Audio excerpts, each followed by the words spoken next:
khá điều.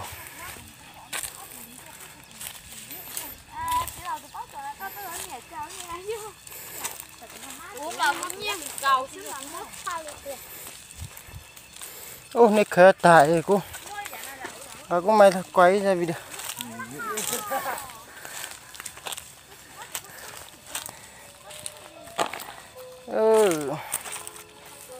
Ta khá điều.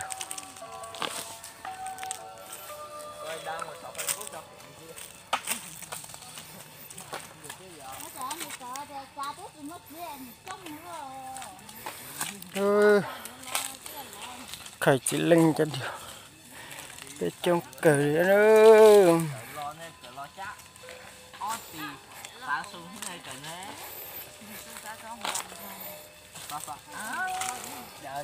có nhớ tới dùng ta ra lo xa đưa lo ta này.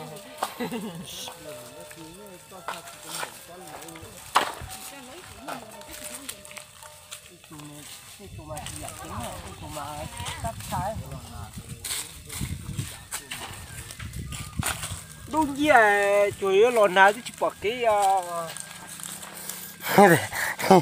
quay tao nó lấy xe để cho ai xe đi phóng một điều ta lên xe về lò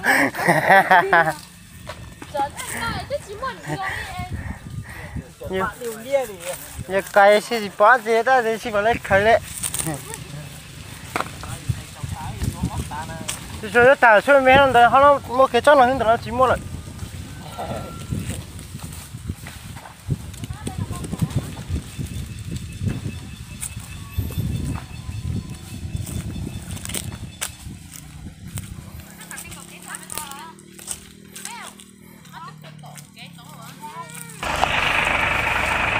cái